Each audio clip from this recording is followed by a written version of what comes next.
Please welcome Derek Cressman.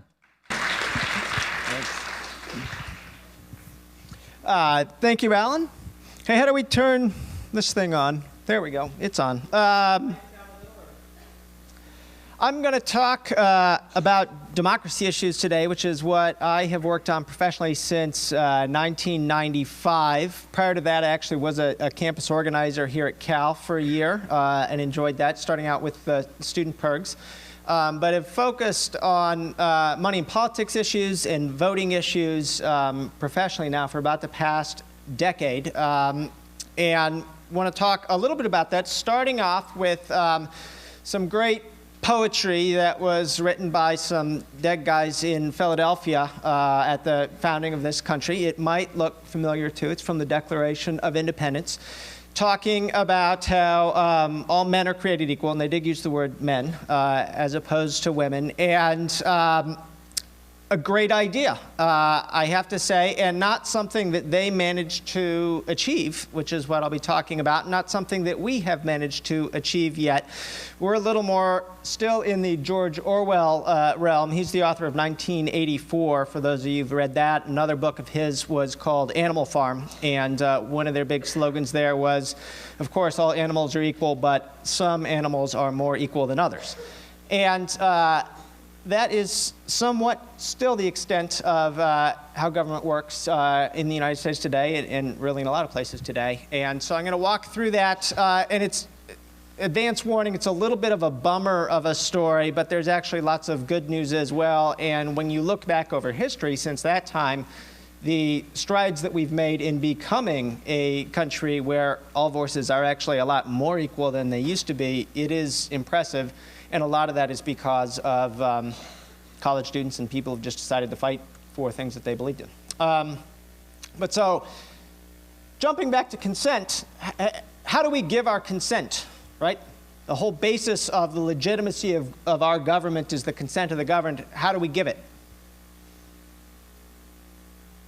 Well, one way is we just sort of go along, right? Like, we don't rebel in the streets, we abide by the laws, we pay taxes, etc. Some people can take that as, a passive form of consent, but the more legitimate way of granting consent that we think about in this country, in modern democracies, is we vote. And yet, certainly, at the time of the founding, we did not have an equal right to vote. In fact, at the time it was limited to white men who owned land, and that the franchise has since been expanded dramatically to include black people and women and people 18 years of old as opposed to 21-year-olds. Interestingly, how many people have ever voted for a U.S. Senate candidate? That's pretty good. You originally did not have the right to do that in this country. In fact, 100 years ago, you did not have the right to do that. The people who set up the government based on the consent of the governed did not have a provision for direct election of senators. And that reform only came about when states individually started getting around that system and having, in essence, popularity contests for their U.S. senators, and those were eventually ratified by the state legislatures. After enough senators got elected that way, we then enacted the 17th Amendment to the Constitution to allow for direct election of senators. Interestingly enough, for presidential elections, we're still not there. Technically, nobody in this room has ever voted for a U.S. president. I have not either, unless you're actually one of those lucky people that have been in the Electoral College, which is 435 people every 4 years. But there's still no direct right to vote for president of the United States. We were reminded of that in 2000 by the United States Supreme Court, which reaffirmed the right of the Florida legislature, if they wanted to dispense with the whole recount business in Bush v. Gore and just appoint electors to the Electoral College. And in fact, in the first presidential election in this country, only 3 states actually bothered to hold elections to figure out who their electors were going to be. The others did something else, had the governor appoint or the legislature appoint or whatnot. So we still do not, in this day and age, have the technical right to vote for president, leader of the quote-unquote free world. Getting beyond the technical right to vote, you then get into the sort of the mechanics of, do you actually have the ability to vote? Do they make it physically possible? And the first hurdle there is voter registration. How many people here registered to vote? Very good. Let the web camera reflect that was everybody. If you are not, I actually brought some voter registration forms. They are on that little chair there in the back. You can fill them out and mail them in or hand them to me, and I will personally deliver them to the Secretary of State's office in Sacramento next week. But even at this first step in our process where we have voter registration, which is designed mostly to prohibit fraud and people from voting twice, but it is also somewhat by design set up because some people are more equal than others and has historically been put up as a very intentional barrier towards voting. In fact, a lot of states, over history, when they started enacting voter registration requirements, saw their voter turnout drop by about 20 percentage points. In San Francisco at the turn of the century, in order to register to vote, if you owned land, that was cool, that was fine, no problem. But if you were a tenant, you had to get a note from your landlord saying, yes, indeed, this person lives at that address. And that was designed pretty blatantly to keep immigrants and other people who were poor and moved often a lot and might not have had good relationships with their landlords, making it harder for them to register to vote. But right now, it's a lot easier. Fill out one of the forms in the back. And that's important because later on, you're going to need to be a registered voter in order to participate in a commercial announcement that I'll have, where you will have a chance to actually help enact a law here in California.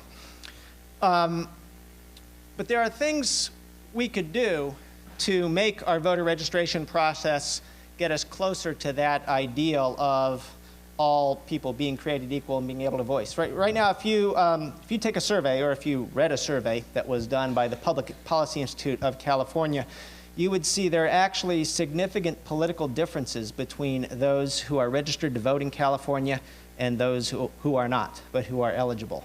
And as college students, this actually affects you because some of those issues are people's views on how much money we should be spending on education, people's views on Proposition 13 and how we deal with property taxes. There are significant gaps between eligible voters and registered voters, and that plays a real impact on the outcomes of not only candidate elections, but ballot questions. So one thing that we could do to make this better would be to pre-register everyone to vote when they turn 16 and when they go into the DMV and get your driver's license. Right now, if you're 18 and you go into the DMV, you have the opportunity to register to vote. If you're 16, you can't. In other states, you can just go ahead and register right at that time at 16. Your name goes into the database. You're still not eligible to vote. So if you showed up at a poll in November and were 16 or 17, you would be turned away. But your name gets into the system, and when you turn 18, you don't have to do anything. You're already registered to vote. If we combined that with a system of automatically updating people's addresses when you move, I think we could bump our voter registration rates in California from about 70% to about 90% and really get most of our population registered. There are actually bills pending in the California legislature. One was just introduced about 2 weeks ago on that pre-registration idea. And I've been talking to folks in the Secretary of State's office. They are designing our new voter database system to be able to accommodate this automatic updates idea. I think the actual policy change may be a year or two away. But it's something that we can do, it's something that we should do, and we should be pushing to do, and it's one of the areas that I work on at Common Cause. So one thing, if you are interested in these set of ideas, you can go to that website up there, commoncause.org. There's a little button up in the corner to sign up for email alerts. And as this legislation moves through California, you can get alerts. Some of them will be written by me talking about them and how you can help by contacting your state assembly legislators. Well, another somewhat related topic is voting by mail. Just curious, right now in California, in the primaries in 2006, about 46% of the state voted by mail, because this is a state where it's very easy to do that. You can sign up to automatically receive all of your ballots by mail, and people are increasingly doing that. But I'm curious to see how well that works for young people and college students. So in this past election that we had, whatever it was, a month ago, presidential primaries, how many people here voted, first of all? Very good, that's impressive. How many people voted by mail? I would say about half, or roughly on par with the state statistics. That's very interesting. And for those of you who did it that way, what were some of the reasons? Yeah. But when you did it by mail, it worked out fine. That I think is one of the arguments for doing it is, for whatever reasons, and this will be coming up in the next few slides, we can do a lot of things really well in this country. You know, we can design Apple iPods, we can put people on the moon, but when it comes to administering an in-person election where everybody has to show up during a 12-hour period and cast their ballot, there are a lot of things that can go wrong and a lot of things that do go wrong. And doing it ahead of time over a 2-week period by mail can make a lot of those logistical problems not go away, but be diminished and at least give you some time, whereas if they screw it up there, you've got a couple days or a couple weeks to get it fixed. That gets us to our next topic. It's good to have the right to vote. It's good to have the technical ability to vote, mostly by being registered and showing up at the polling place or voting by mail. But none of that really matters if your vote literally technically isn't counted. And people may remember there was a big controversy about this in the year 2000, and there were a lot of things that went wrong in Florida with their elections there, but 2 of them were very much related to just physically being able to count ballots, and this guy's face was all over TV and websites and newspapers, and I forget his name. I think I actually once knew it. But he's looking at that little dot, which is a punched out Chad on a punch card machine, which is now an interesting footnote to history, but it's the way most elections were conducted in the United States prior to 2000. And the problem with them is it wasn't always clear when somebody would punch out one of these holes if they'd meant to punch it out, or they sort of halfway punched it out, or it was a hanging Chad, and there was lots of terminology. It was just a basic problem with accuracy. And in some cases, there were problems with what's called an overvote, where 2 things are punched out, or an undervote and nothing is punched out. And you would have upwards of 2 or 3% of ballots spoiled in this fashion.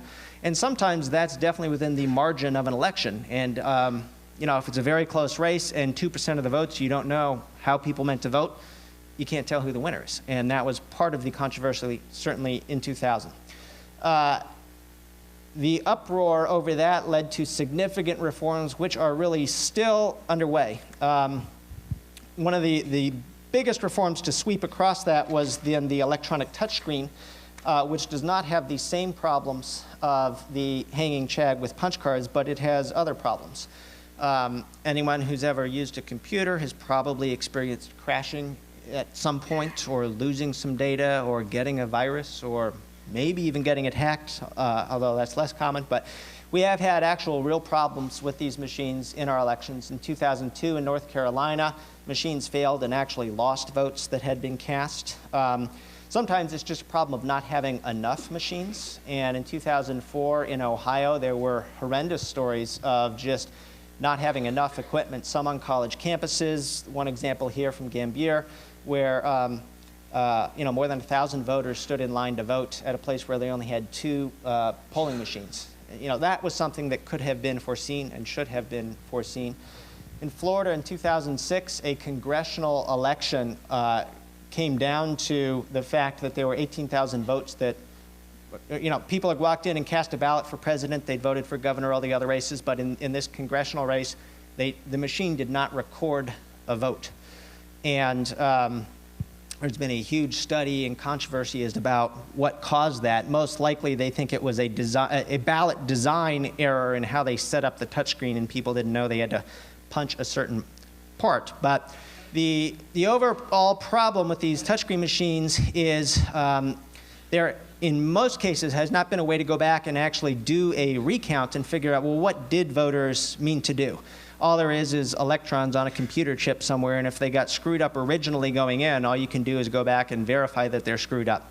So what Common Cause has been pushing for, and a whole host of other electoral groups, has been, at a minimum, we need to have a paper record of every vote that the voter looks at, and they verify, and that's the actual ballot of record. You would be surprised the amount of resistance you get to that from election officials and whatnot. And there's actually a bill that may have, on just last Friday, cratered in the U.S. Congress, H.R. 5036, which is sponsored by Representative Holt of New Jersey. If this is something you care about, you should go online, find out about it. It's on the Common Cause website. It could be revived as soon as this week, but the idea is to provide some emergency federal funds to states that want to either upgrade or replace these touchscreen machines with something that would have a paper ballot that could be recounted and audited to ensure that the machine was correctly capturing people's votes. So that's sort of the mechanics with voting. And some people may have actually followed. We had our own problem here in California just last month in the presidential primary in Los Angeles. There was a problem with about 98,000 voters who are not part of any political party. They're called independents or declined to state voters.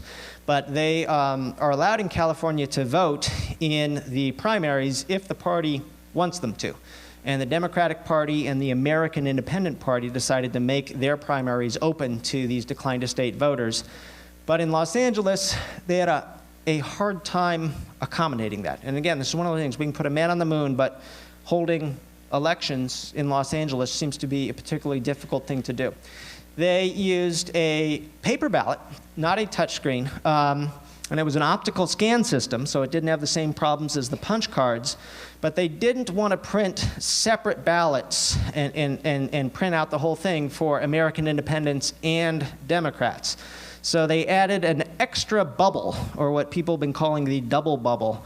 Right up there, number 6. If you wanted to vote in the Democratic primary, you had to fill that one in. If you wanted to vote in the American Independent primary, you had to fill in the one above that.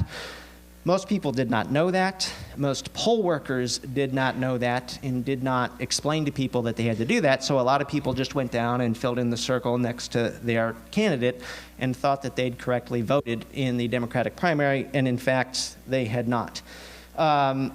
Huge controversy recently resolved, I believe, last week, where they have gone back and manually looked at these and been able to figure out how to count in more than about half the situations, and the numbers are not big enough to have affected the outcome. But it's just another example of how the mechanics of voting matter, and we as citizens need to stay vigilant no matter what kind of technology is being used, whether it's touchscreens or punch cards or whatever. We need to stay on top of this process. We need to keep pushing the bureaucratic resistance to actually get it right, because they've been using this ballot design for the last 3 elections and discovering this problem and going, oh well, thousands of people's votes didn't count, tough cookies. And now this time there was enough controversy that they have agreed they're not going to use the double bubble ballot anymore. But it just sort of speaks to the need of citizens to constantly be paying attention to the actual mechanics of how we conduct our elections in our democracy. It also speaks to the need of having better poll workers, and particularly young people like you. Because right now, the average age of a poll worker in California is probably more than 70. It's my mother-in-law, literally. And when they're there for a 14-hour day and they don't really know how to use computers in the first place, and there are all these people making lines, it's a recipe for disaster, and we can and should do better. So we talked about the right to vote. We've talked about the ability to vote. We've talked about whether they can actually count it. Even then, the story still gets depressing, because even when it's counted, there's some real questions about whether your vote matters. And certainly for presidential elections in November, in the general election, I'll make the case that here in California, it doesn't matter very much. I was excited, actually, in February when I voted in the primary. It was pretty much the first time in my life that I actually felt like my vote had some consequence, and I didn't know who was going to win, and I had to show up and vote. But in presidential races, really, it comes down to what voters in other states do, not California, really just about 10 other states that are called the swing states, you know, places like Ohio, Pennsylvania, Florida, where for whatever reason there's a rough balance between Democrat and Republican voters. And so presidential candidates focus all of their time and attention there because both parties know California is probably going to vote for the Democratic candidate. So the Democrat has no incentive to come and campaign here because they're going to win all of our electoral votes anyhow. And likewise, the Republican has no incentive to come and campaign here because they're not going to win. So in the last election, candidates spent 99% of their funds in 16 states. Karl Rove and his campaign admitted for Bush, they didn't even bother doing national polls. People think that all, you know, presidential candidates pander to national public attention. No, they pander to public attention in 10 states, and they ignore California, in essence, and all of the safely red and safely blue states. And that can cause a real issue skew in presidential elections and in presidential governing, where issues that are really popular in coastal states like the environment or like stem cell research and things like that, but aren't as important in Rust Belt states like Michigan, Ohio, Pennsylvania, tend to get ignored. Or if you look at our Cuban policy, you can see it's very much driven by the Cuban vote in one swing state of Florida. So there are some real practical implications of how our current presidential system works, not least of which, of course, is that sometimes the person who wins the most votes all across the whole country still doesn't become president. That's happened 4 times in our nation's history, most recently in 2000. It's a failure rate of about 7%. You know, imagine if you were getting on an airplane and they told you, well, 7% of the time you think you're flying to Los Angeles, but actually you wind up in Houston. You probably wouldn't accept that from an airline, yet we accept that from our government, governed by the people, that's supposedly running from the consents of the governed, except for when most of them don't consent, and then we just do it anyway. Luckily, there is something we can, and I would argue should do about this, which is enact something called the National Popular Vote Plan. And this is an agreement among states to say, hey, let's all get together and give our electoral votes to whoever wins the most votes nationwide. And it's a relatively new idea, but it's been adopted in the past year in New Jersey and Maryland. Just last night, it passed both houses in Hawaii. It's on the governor's desk in Illinois.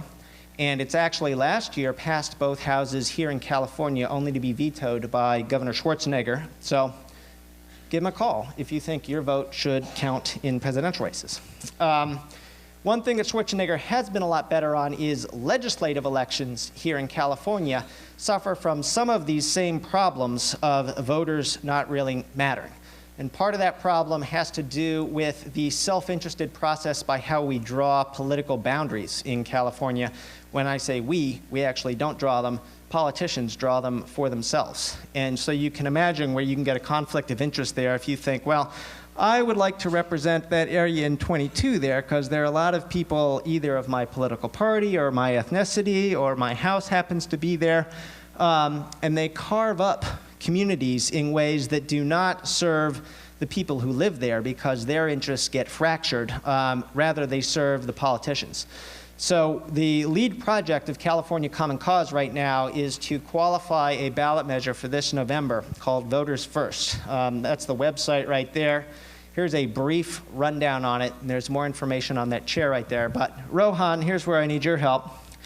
If you think politicians should not be drawing their own political districts and rather think that this task should be done by an independent panel of 14 people, 5 Republicans, 5 Democrats, and 4 declined states. Here's your chance to do something about it. Actually, here, if you can run those up there too. This would create such a panel with a pretty thorough screening process. No lobbyists, candidates, political consultants would be allowed to serve on it. And there's some details there. This is all up on the website too to go take a look at.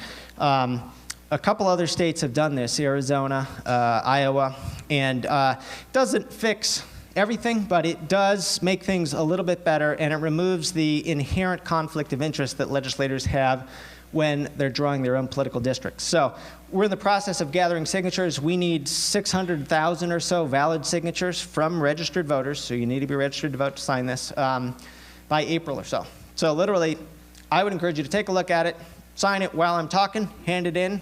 I'll collect them at the end. We'll go about trying to make something a little bit better in California. Final topic to talk about for the next 5 minutes or so, and then I want to throw the floor open to Rohan to make an announcement and take questions for the rest of the time. But money in politics. Even when we get to situations where we have the right to vote, the ability to vote, and our votes matter, we then run into the problem of campaign financing and money determining our choices ahead of the time for us through a pretty sinister process that starts even when candidates think about running for office in the first place. The first question usually is, how much money can you raise? And if you cannot raise huge sums of money, you're not considered viable by your political party, by the media outlets in your area, and you have no way to reach voters and compete with candidates who do have a lot more money and who can run negative ads against you, smearing your name and your reputation and whatnot. When I was working on these issues in Washington, D.C., I used to do these studies to see how much of a difference money in politics made, and would consistently find that 90 to 95% of the time, the candidate who spends the most money wins. I think one of the classic examples of that was in 2006 in the Democratic primary here in California. It was between two wealthy guys on the Democratic side, Phil Angelides and Steve Wesley. Steve Wesley was pouring his own money into the race, I think about $37 million. He was up in the polls about 13 points 2 weeks before Election Day. And then a friend of Phil Angelides and his daughter decided to spend $9 million in a campaign to boost his name and standing. It's the largest expenditure on state-level politics in the history of the world. And it made all the difference. It flipped a 13-point loss into an edge in the course of a 2-week period of time.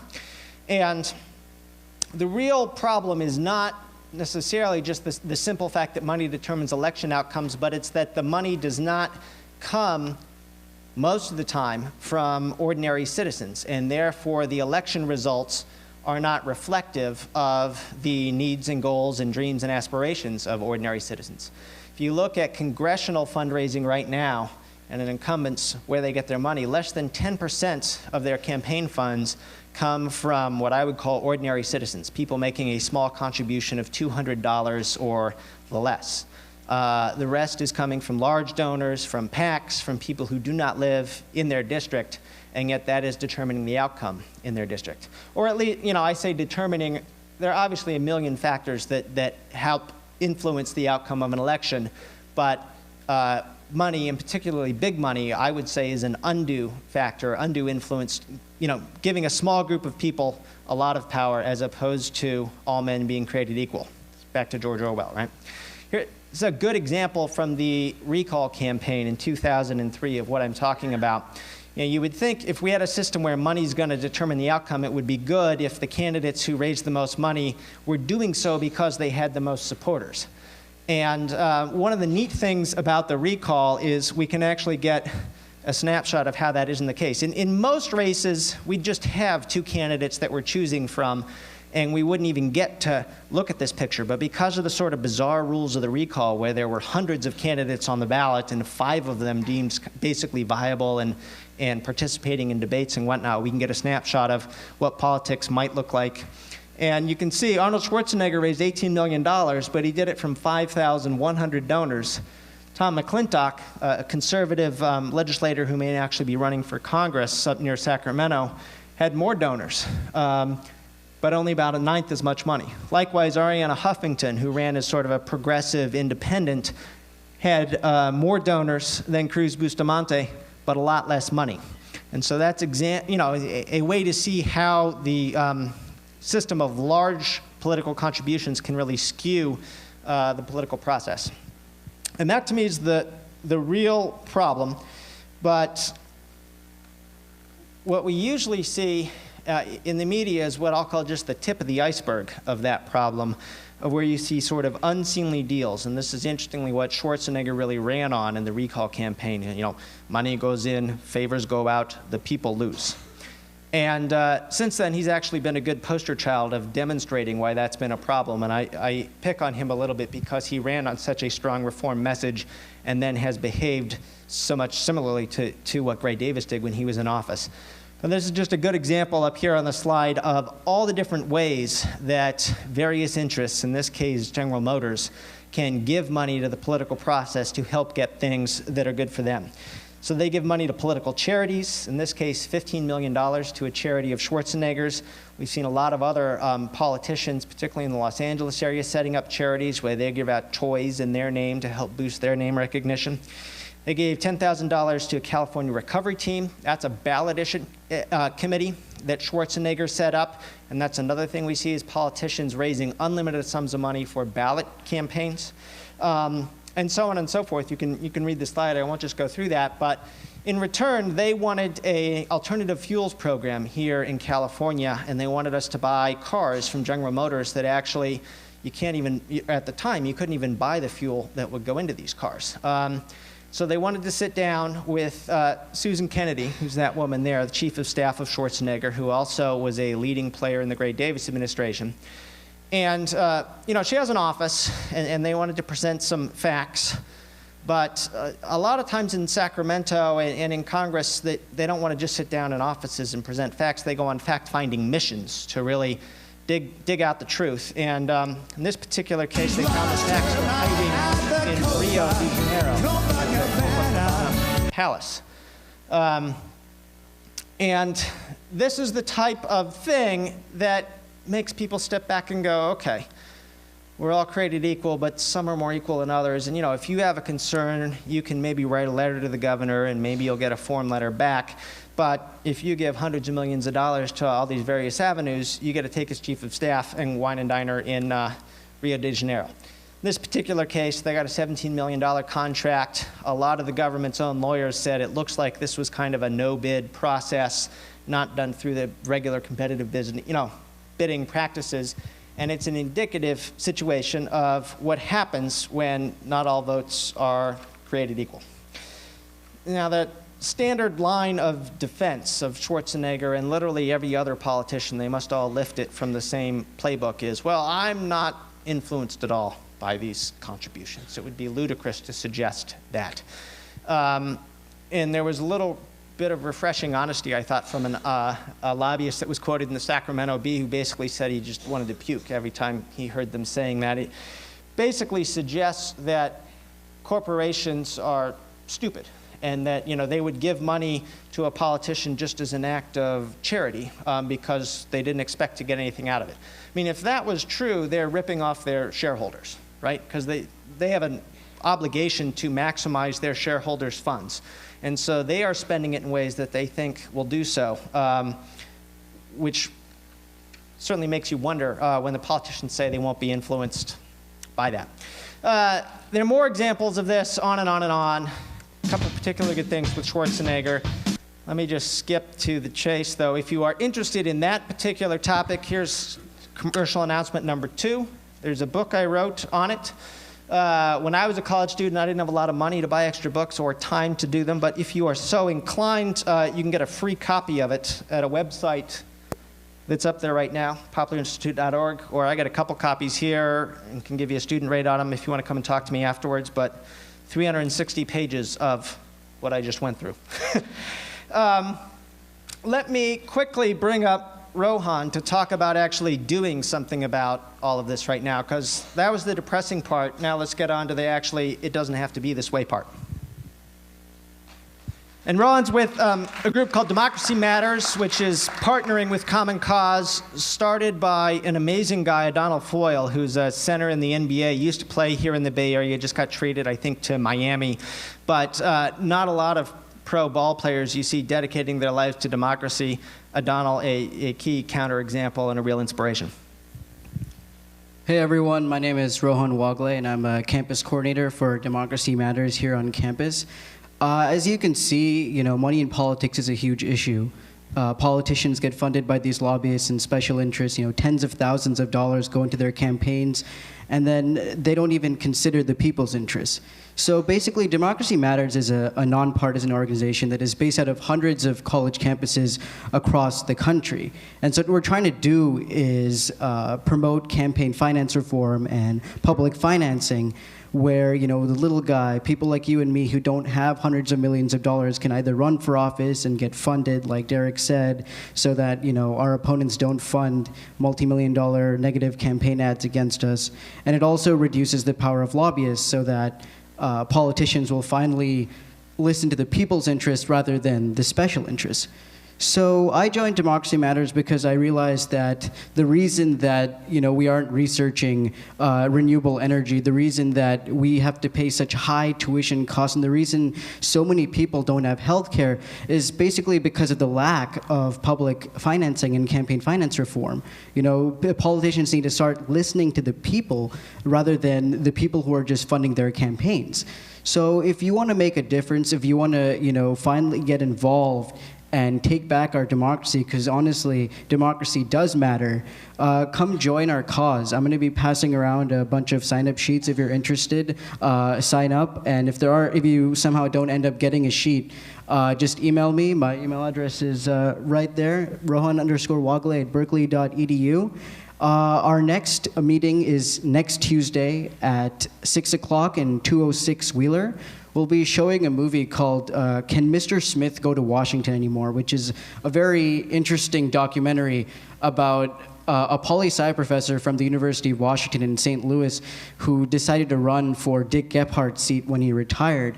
And just about how, even though he didn't have a lot of money and he was going up against a well-funded challenger with amazing name recognition, he was able to build a grassroots campaign and was able to come very close to his opponent and almost be a member of the House of Representatives.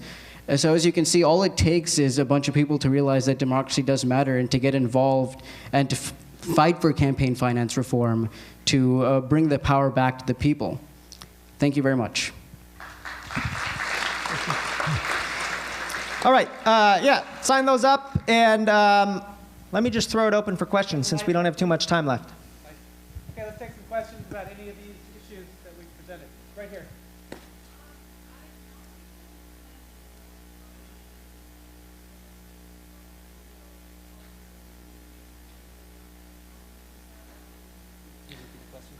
The question is, some people don't register to vote because they're worried if they do, they might get called for jury duty. It is the case that jury pools are pulled from lists of registered voters. They may also pull them from other sources, but certainly one of those sources is voter registration forms. And I'd argue serving on juries is just as important as voting. It's the way that we as citizens can keep control on our government and consent to the laws that we're doing. Okay, more questions.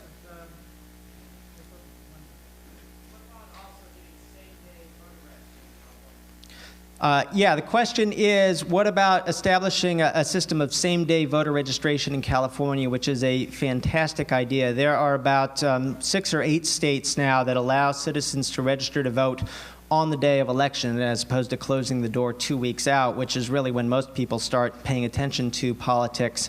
And that's definitely something I think we should consider here. It looks as though that could boost voter turnout alone by about 6 to 8 percentage points, particularly in a state like California with a lot of young and mobile voters. So I think it's a great idea. Yep.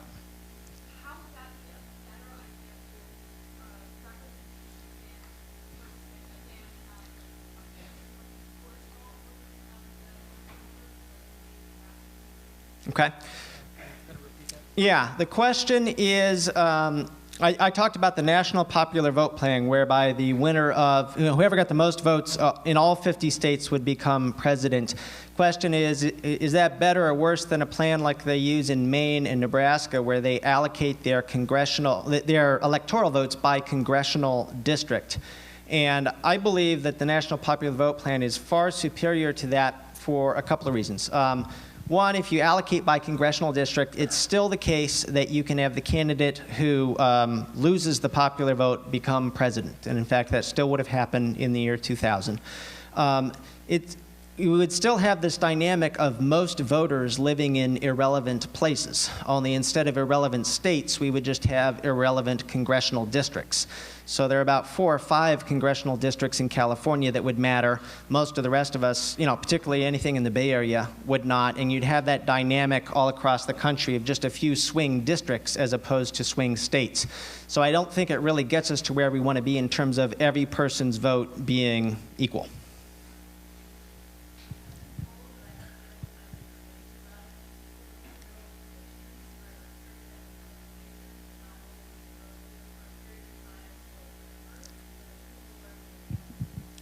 It varies a lot by state. The question is, what about people with criminal convictions, and depending on the type of conviction, are they eligible to vote?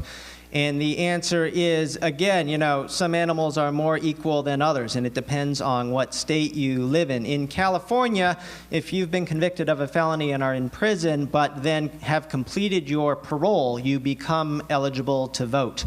And that's the case in roughly half the states. One place to look for resources on that would be the Brennan Center for Justice. You could go to their website. I think they have state-by-state tracking. And interestingly enough, that's an area that there's been a lot of improvement on in the last year, or last couple of years. Florida just gave ex-felons the right to vote again. That's been a big problem with vote caging in that particular state. So it's an important issue.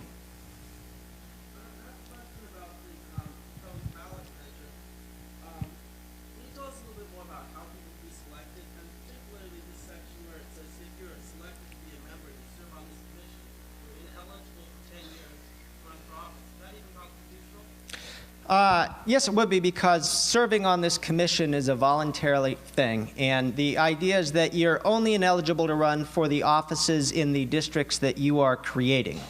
The goal here is to, the question was, I'm sorry, to repeat it, there's a provision in the screening process of part of the Voters First initiative that says if you serve on this commission that's going to draw political boundaries, you can't run for those offices that you are helped drawing. So if you're drawing state legislative boundaries, you can run for city council, you can run for mayor, you can run for Congress or governor, but not for the legislative boundary that you helped draw. And the reason is to remove the conflict of interest in people drawing districts for themselves for their own personal political advantage. Loud.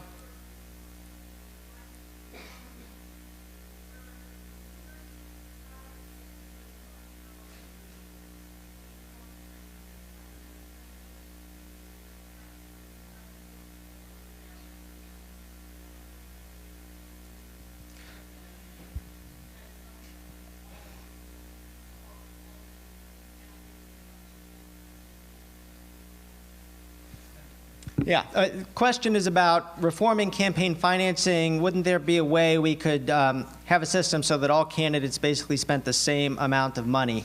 And the answer is that there are a lot of things that we could do. Probably one of the biggest and most significant is something that's been done in Maine and Arizona and in other states like North Carolina and New Mexico through pilot programs, is to create a system of full public financing of campaigns that's voluntary.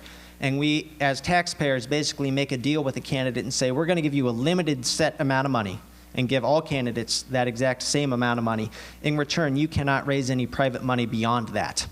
And through that, that allows ordinary citizens to run for office. That's a big focus of the Democracy Matters chapters here and across the country, and it's something that's shown a lot of promise in other states that have done it. And in fact, it just passed on the ballot in Santa Fe, New Mexico yesterday, so it is something that we're seeing increasing momentum on around the country.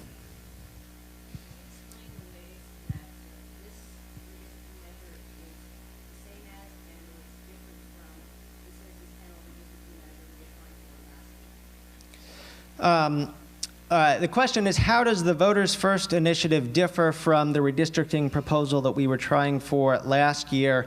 I'm not sure I can fully answer that because there have been many, many, many, as in dozens of various different redistricting reform proposals put forth in California. I think 3 or 4 of them on the ballot. I don't know if by last year you mean Prop 77 that was on the ballot in 2005, which was championed by Governor Schwarzenegger.